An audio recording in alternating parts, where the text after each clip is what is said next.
Ladies and gentlemen, welcome to Metropolis Radio. Today we are talking about the fact that Amazon has closed the $8.5 billion MGM acquisition.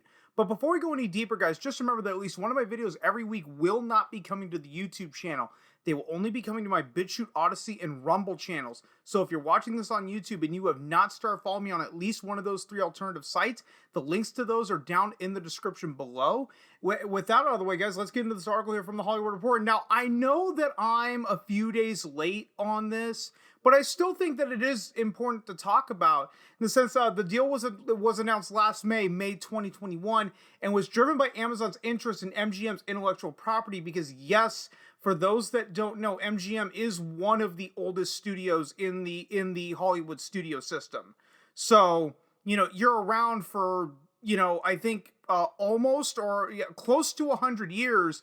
Yeah, you're going to start accumulating shit along the way, hopefully. Otherwise, if you just keep stumbling into it, which then how the hell did MGM stay around if they didn't, if they didn't have anything valuable to, to leverage? Anyway, getting off track.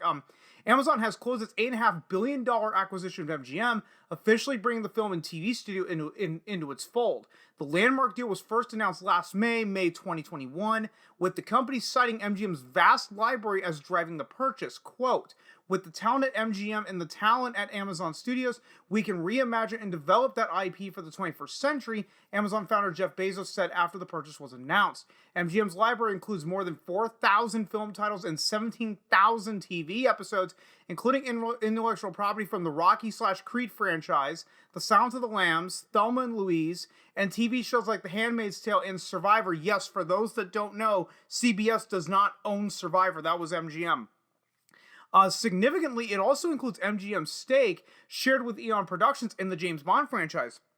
Do you know what other franchise MGM owns and controls? Stargate.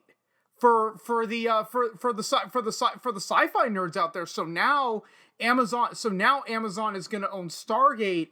Are we going to see a potential revival of Stargate? I'm not saying to do the 11th season of SG-1 or the 6th season of Stargate Atlantis, or hell, even resurrect Stargate Universe, but still, are we going to see more Stargate shows come out of this? I don't know. Your guess is as good as mine at this point. Quote, "MGM has nearly a century-long legacy of producing exceptional entertainment, and we share their commitment to delivering a broad slate of original films and television shows to a global audience," says Mike Hopkins, Senior VP at Prime Video and Amazon Studios, in a statement. "We welcome MGM employees, creators, and talent to Prime Video and Amazon Studios, and we look forward to working together to create even more opportunities to deliver quality storytelling to our customers." The deal close came after the window for U.S. regulators to challenge it closed. Though the Biden administration has warned companies that it reserves the right to challenge some deals even after they are completed. European regulators signed off on the merger earlier this week, writing in their approval that the deal, quote, "would not significantly reduce competition and that the overlaps between Amazon and MGM are limited." In the U.S., some labor groups have asked the FTC to challenge the acquisition, arguing that Amazon's status as a producer and distributor of content, as well as of devices like the Amazon Fire products, would give it unwarranted market share and pricing power. Earlier this year, federal antitrust regulators signaled that they plan to be aggressive about challenging mergers.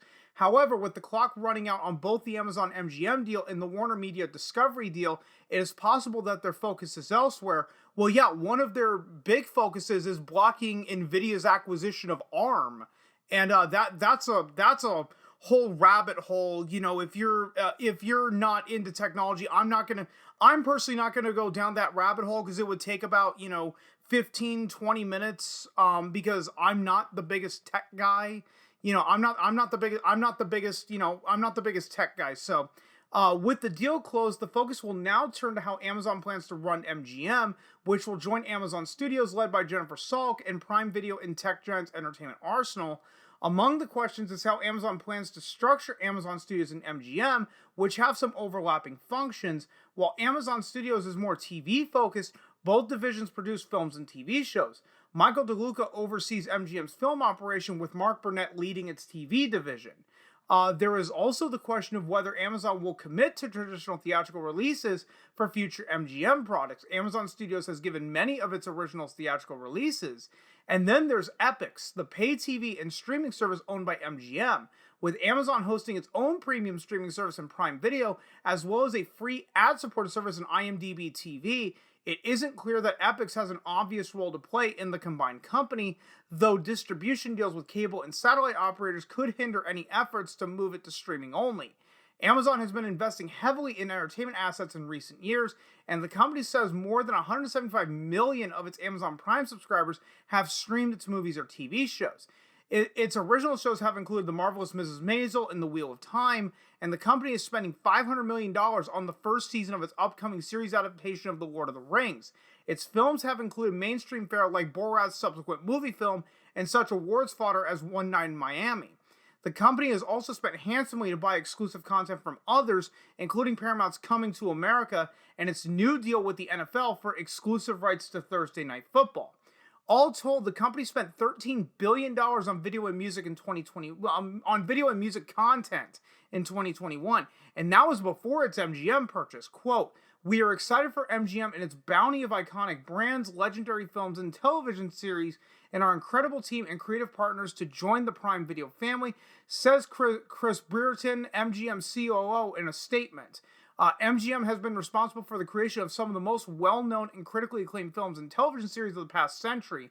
We look forward to continuing that tradition as we head into this next chapter, coming together with the great team at Prime Video and Amazon Studios to provide audiences with the very best in entertainment for years to come. Now, do I think that this acquisition will go through? Possibly, but personally, not without a fight. Because they do bring up a very good point in here, is that, Amazon's status as a producer and distributor of content, as well as of devices like Amazon Fire products, you could very easily make a case that this is a horizontal monopoly, not a vertical.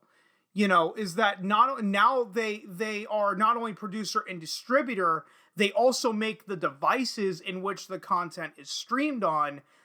That could be seen as a very big problem, and you might have another United States v. Paramount, where, if you remember United States v. Paramount, in a nutshell, United States v. Paramount, was basically the Supreme Court telling the theaters, telling the major studios and distributors of basically, okay, you can either own the movie studios or you can own the movie theaters, but you cannot own both. You have to pick one over the other.